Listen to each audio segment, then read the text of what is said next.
하늘에 올라가실 때가 찾아 예수님께서는 예루살렘으로 가시려고 마음을 굳히셨다. 그래서 당신에 앞서 심부름꾼들을 보내셨다. 그들은 예수님을 모실 준비를 하려고 길을 떠나 사마리아인들의 한 마을로 들어갔다. 그러나 사마리아인들은 예수님을 맞아들이지 않았다. 그분께서 예루살렘으로 가시는 길이었기 때문이다. 야고보와 요한 제자가 그것을 보고 주님, 저희가 하늘에서 불을 불러 내려 저들을 불살라 버리기를 원하십니까? 하고 물었다. 예수님께서는 돌아서서 그들을 꾸짖으셨다. 그리하여 그들은 다른 마을로 갔다. 주님의 말씀입니다. 참 예수님. 오늘 옆에도 인사 또 다 하고 그래요. 본당에는 나는 교우들이랑 미사를 봉헌 안 한 지가 한 이런 게 한 5년 동안 안 했던 것 같아요. 혼자 미사 봉헌하든지 참여하든지 아주 저도 굉장히 기분 좋습니다. 오늘은 로사리오 성월 첫날입니다. 지금 470분이 미사에 함께하고 계십니다. 유튜브로. 묵주기도 열심히 하다 보면 마음의 평화를 누릴 수 있습니다. 우리가 삶을 치열하게 살다 보면 마음이 무뎌지고 거칠어지기 쉬운데 묵주기도를 하다 보면 마음이 차분해지고 따뜻해집니다. 저는 묵주기도를 주로 목욕탕 가서 탕 안에서 5단을 바칩니다. 탕 안에서 5단을 바치면은 땀도 아주 쭉 빼고 마음도 편안해지고 그렇게 묵주기도를 하고 나면 얼마나 행복한지 모릅니다. 이번 로사리오 성월에 좋은 지향을 두고 묵주기도 많이 바치시기 바랍니다. 그리고 오늘은 소아 데레사 축일입니다. 프랑스 성녀로 까르멜 수도원에 16살에 들어갔어요. 굉장히 어린 나이에 수도원을 들어갔고 결핵에 걸려 1897년 24살의 나이로 하느님 나라로 들어갔습니다. 수녀님은 수도원을 나간 적도 없는데 놀랍게도 선교의 수호자로 선포됩니다. 그렇게 기도가 중요하다는 이야기입니다. 지금 우리 다볼 교우들 선교지에 나가서 복음을 선포하지는 못하지만 하느님 나라를 선포하는 선교사들을 위해 기도하는 것이 얼마나 중요한지 알 수 있습니다. 저는 내년에는 원주민들 교리를 할 생각에 원주민들 마침 여기 한국에서 신학교 3학년까지 다니다간 잠비아 3학년까지 마치고 그냥 잠비아로 귀국했는데 생태마을 취직을 했어요. 우리 생태마을. 근데 이 친구가 성칠이라는 한국 이름 성칠이에요. 성칠이라는 친구가 한국말도 하고 영어도 하고 벤바어도 해요. 근데 그 지역 사람들은 벤바어밖에 몰라요. 그러니까 내가 한국말로 하면은 이 친구가 벤바어로 가르치면 돼요. 그래서 내년에 저도 선교사로서 교리를 할 생각을 지금 준비를 하고 있습니다. 그때 여러분들 한국에서 열심히 기도해 주시면 제가 교리 또 해갖고 세례 많이 줄 계획을 갖고 있습니다. 1896년 사순절에 데레사 성녀는 처음으로 각혈 피를 토하게 됩니다. 당시 성녀가 걸린 병은 폐 결핵이었습니다. 지금은 뭐 금방 완치가 되지만 그때는 저 어렸을 때도 폐결핵이 걸리면 거의 죽었던 것 같아요. 저 아주 어렸을 때도 이제는 뭐 그런 경우가 거의 없죠. 어쨌든 이 놀라운 거는 이 성녀가 마지막까지 성녀를 괴롭힌 것은 신앙을 거스르는 유혹이었어요. 당시 성녀는 지독한 병고 속에서 과연 하느님이 계실까? 천국이 있을까? 이거에 대한 혼란, 유혹을 겪었대요. 아니, 무슨 성인이 그런 유혹을 겪느냐고. 그건 우리들 같은 사람이 겪는 거 아니냐고. 아니래요. 성인들도 마지막까지 혼란을 겪고 고통을 겪는다고 그럽니다. 신앙의 어두운 밤, 죽기 전까지 계속됩니다. 그럼에도 불구하고 성녀는 모든 유혹과 병고를 신뢰와 사랑 안에서 받아들이면서 동료 수녀님들한테 늘 작은 길, 겸손의 길을 이 길을 가셨다고 그래요. 그래서 마지막 말이 나는 죽지 않습니다. 나는 생명의 길로 들어서는 것입니다 하면서 소아 데레사 성녀가 가장 많이 한 기도가 사제들의 성화라고 그래요. 그래서 사제들의 수호자이기도 하죠. 소아 데레사는 너무나 특별한 은총을 받아 동료 수녀님들로부터 시기 질투를 많이 받았는데도 단 한 번도 분노하지 않고 그들을 사랑으로 받아들입니다. 1897년에 돌아가셨으니까 수녀님 사진이 있어요. 아주 젊고 예쁘장한 수녀님 사진이 있어요. 그래서 수녀님은 그렇게 젊은 나이로 세상을 떠났죠. 오늘 복음에서 예수님 모습에서 소아 데레사의 모습을 볼 수 있습니다. 예수님께서 하늘로 올라가실 때가 찾아 죽음이 기다리고 있는 예루살렘으로 발길을 돌리십니다. 그런데 요르단 강을 따라 예루살렘으로 올라가지 않아요. 요르단 강은 굉장히 편안해요, 길이. 그런데 사마리아라는 산림, 산악 지역을 통해서 예루살렘으로 올라갑니다. 그런데 유다인들은 사마리아 지역에 아예 들어가지 않아요. 유다인들은 사마리아 사람들을 개, 돼지 취급을 했어요. 사마리아 사람들은 솔로몬이 죽고 난 뒤 남유다와 북이스라엘로 나라가 둘로 갈라져요. 우리 남한하고 북한하고 갈라지듯이 갈라져요. 그 후 기원전 721년 북이스라엘은 아시리아라는 나라한테 정복을 당합니다. 아시리아 제국은 어떤 정책을 피느냐 하면은 거기 이스라엘 유다 사람이지만 이방인들을 데려다가 결혼을 시켜요. 그러니까 피가 섞이는 거죠. 그런데 이 선택된 선민의식을 가지고 있었던 유다인들은 피가 섞인 사마라인은 사람으로 취급을 안 했어요. 그러니까 유대 종족으로 취급을 안 했어요. 개, 돼지 취급을 했습니다. 고대 이스라엘 왕국 시절에는 12지파 중 무려 10지파가 북이스라엘에 있었어요. 그런데 그 피가 섞이고 개종을 겪고 이래 갖고 지금은 이스라엘에 사마리아 사람이 몇 명이 남아 있느냐 하면 800명이 남아 있어요. 아직도 자기네들이 사마리아 사람이라고 이야기하는데 아직도 800명이 그리짐 산이라는 곳에서 자기네들 신앙을 지키고 있습니다. 어쨌든 유다인이었던 예수님께서 사마리아 동네를 들어가시고자 했지만 예수님이 원수 같던 예루살렘으로 올라간다는 사실을 알고 이 사마리아 사람들은 예수님을 받아들이지 않습니다. 여기서 뭐 또 얘기하자면 예수님이 요한복음 4장에 우물가에서 사마리아 여인하고 굉장히 길게 이야기를 하죠. 그거 보면 예수님 참 파격적이신 분이에요. 사실 예수님은 이 사마리아 동네에서 무시당하고 거절당한 거죠. 우리 동네 들어오지 말라 이거예요. 사마리아 사람들이. 예수님께서 거절당하시니까 열받고 화가 난 야고보와 요한이 예수님께 주님, 저희가 하늘에서 불을 불러 내려 저들을 불살라 버리기를 원하십니까? 우리가 인생을 살면서 나에 대해 오해하고 내가 무시당한다고 생각하면 속에서 분노의 불길이 일어날 때 많죠. 여러분들 그럴 때 많지 않아요? 살다가 내가 무시당하고 거절당했다고 그럴 때 막 속에서 불이 날 때 많잖아요. 제가 요즘 유튜브에서 뜨는 유튜버입니다. 지금 45만 명 구독자가 있는데 어제 요즘 내가 그 팔레스타인하고 유대인이 왜 원수가 됐나 그거를 했는데 요즘 하루에 구독자가 1000명씩 늘어요. 하루에.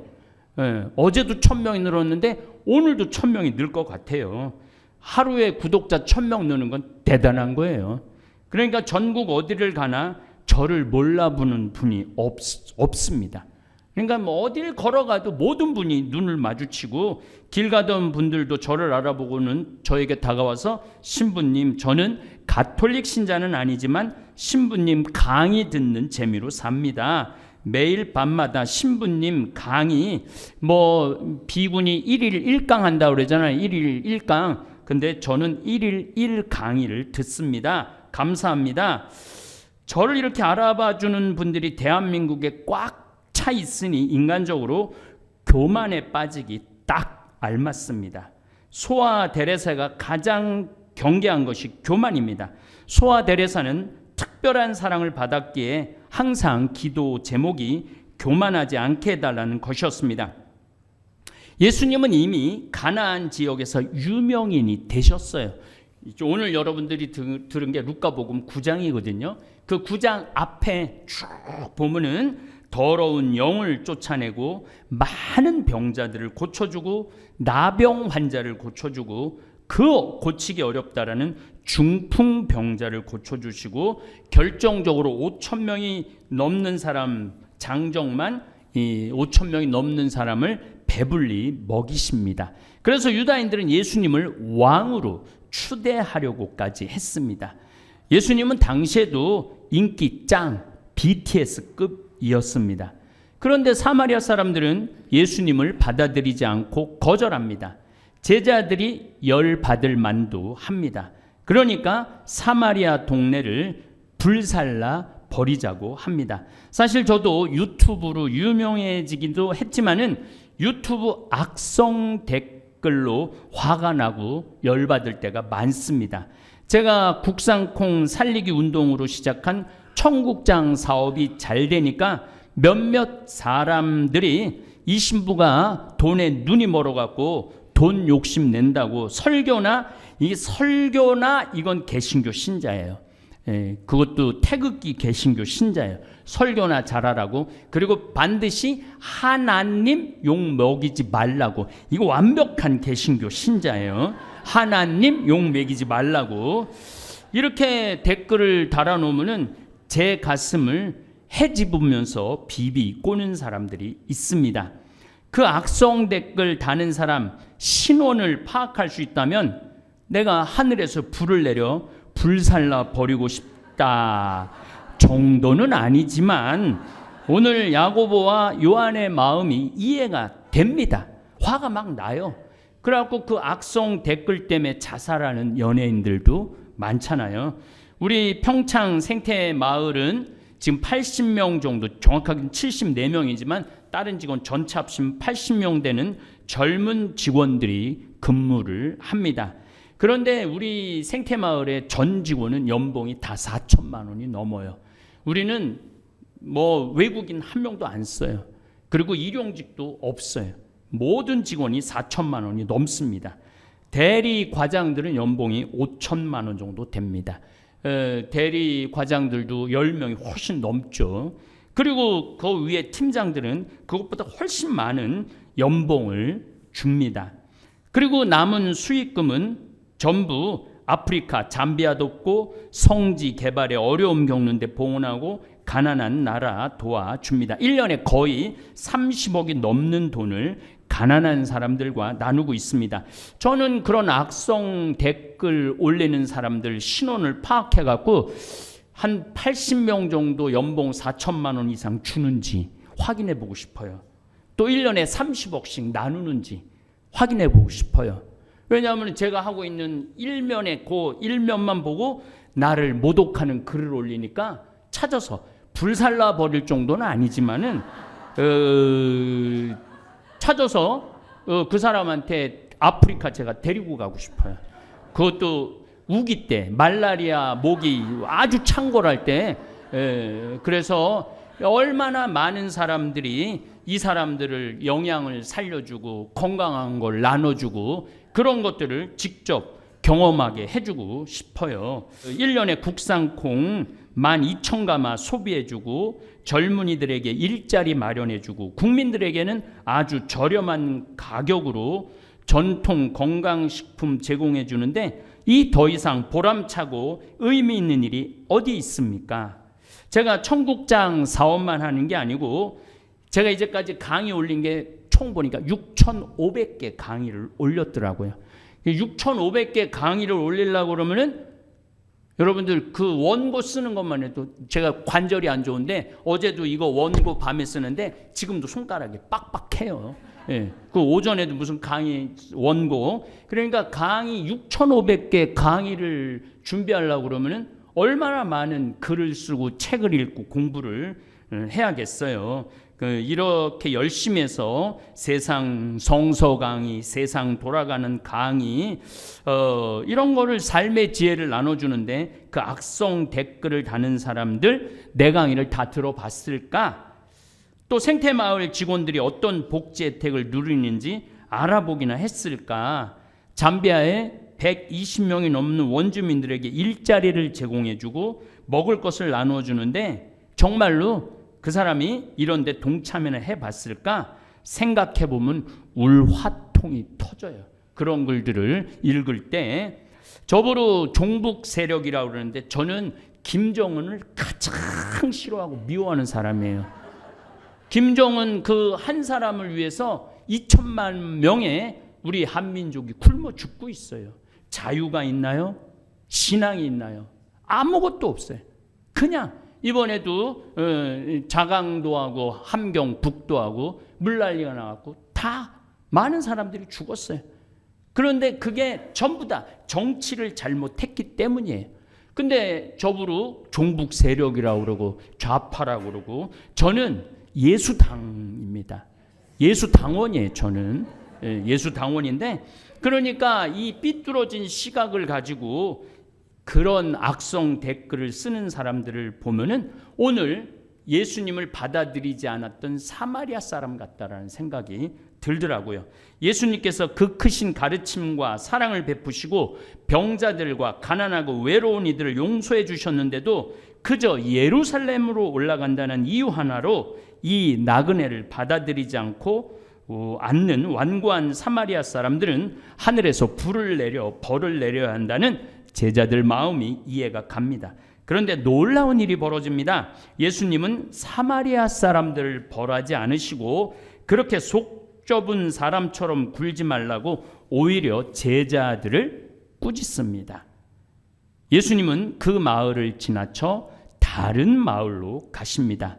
제가 유튜브 댓글에 성질을 부리고 싶어도 나의 스승님의 이러한 모습을 뵐 때마다 속으로 되뇌입니다. inner peace, inner peace, inner peace. 마음의 평화, 마음의 평화, 마음의 평화. 그런 댓글로 내가 마음이 흔들리지 않고 분노, 여러분들 조그만 종재기 같은 마음을 가진 종재기 같은 데다가 돌을 던지면 종재기에 물이 다 튀어나오잖아요. 그런데 큰 호수에 돌을 던지면은 잔잔한 것만 동그라미만 하잖아요. 그러니까 내 마음이 종재기 같아야 되느냐, 큰 바다 같아야 되느냐, 그거는 악성 댓글을 다는 사람의 문제가 아니고 그걸 받아들이는 나의 문제라는 생각을 참 많이 합니다. 그래서 내 마음을 점점 넓혀야 된다. 그리고 또 저에게 악성 댓글을 다는 사람은 100명 가운데 한두 명, 1명 아니면 2명입니다. 그리고 또 그거 내가 지울 수 있어요. 그 내가 보는 즉시 다 지워요. 그래서 나중에는 보면 악성 댓글이 없어요. 다 지워갖고. 예. 이런 사람들은 뭔가가 꼬여있는 사람이기에 이런 사람들 때문에 제가 분노하고 화가 난다면 그 사람들에게 문제가 있는 것이 아니고 바로 아직도 도에 이르지 못한 종재기 같은 마음을 지닌 나에게 문제가 있다는 생각을 합니다. 우리는 인생을 살아가면서 모든 사람에게 인정받을 수 없습니다.